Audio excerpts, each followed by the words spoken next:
কথায় আছে হাত দিয়ে যা ছুঁই তাই দুঃখ হয়ে যায়। কথাটা এতদিন শুনেছি, কিন্তু এখন মনে হচ্ছে সেটা মনে হয় আমার জন্যই বানানো হয়েছিল। কারণ এখন তো আমি যাই হাত দিয়ে ছুঁচ্ছি তাই দুঃখ হয়ে যাচ্ছে, তাই না? এতদিন তো মানে কোনো ভিডিও ভাইরালই হয় নাই, রিচ নাই, এঙ্গেজমেন্ট নাই, তারপর ভিউ নাই।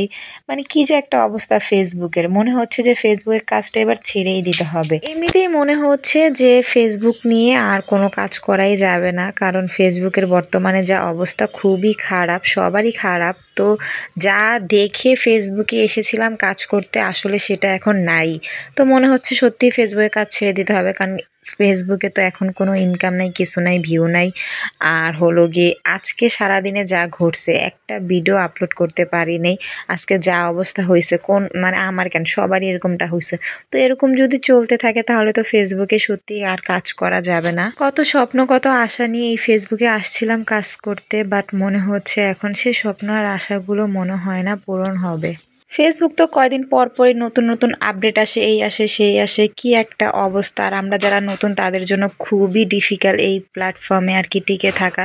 যারা অনেক বছর ধরে করছে তাদের জন্য তো ভালো, তো তাদের কোনো সমস্যা, কিন্তু আমরা যারা নতুন, আমাদের এমনিতেই তো ভিডিও ভাইরাল হয় না, কোনো ভিউ নেই, এঙ্গেজমেন্ট নেই, রিচ নেই, তার উপরে আবার কয়দিন পর পর সমস্যা, কয়দিন পর পর এই আপডেট দেয়, ছোট রিলস ছাড়ো বেশি বেশি করে, কয়দিন পর পর আপডেট দেয় যে ভিডিও, বড় ভিডিও ছাড়ো, কয়দিন আপডেট দেয় শুধু ছবি ছাড়ো। মানে কি করব সেটাই বুঝতেছি না। যখন বড় ভিডিও ছাড়ি তখন বলে ছোটগুলা ছাড়ো, ছোট রিলস ছাড়ো, যখন ছোট রিলস ছাড়ি তখন বলে বড় রিলস ছাড়ো।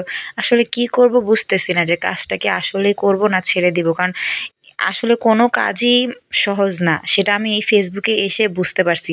আগে যখন আমি ফেসবুকে এমনি দেখতাম, কোনো কাজ করতাম না, তখন আমি ভাবতাম যে কত সহজ ফেসবুকে ভিডিও বানানো, আপলোড করা আর টাকা কামানো। সত্যি আমি এটাই ভাবতাম যে ভিডিও আপলোড করব আর টাকা কামাবো, এটা তো কোনো বড় বিষয় না। কিন্তু আমি যখন থেকে ভিডিও আপলোড করি এবং ফেসবুকে কাজ করি, তখন থেকে বুঝতে পারছি যে আসলে কোনো কাজই ছোট না, বা কোনো কাজই সহজ না।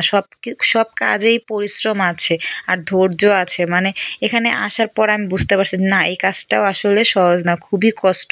কারণ প্রতিদিন ভিডিও বানাতে হয়, আর ভিডিও বানানোর পিছনে যে কত কষ্ট, কত পরিশ্রম থাকে, সেটা আমি নিজে না করলে বুঝতে পারতাম না। একটা ভিডিও বানানো, এডিট করা, ভয়েস দেওয়া খুবই কষ্ট। আর বড় ভিডিওগুলো তো আরও, আর বড় ভিডিও দেওয়া পেজের জন্য সত্যি ভালো, সেটা আমি জানি, কিন্তু বড় ভিডিওটা সবসময় দেওয়া হয় না।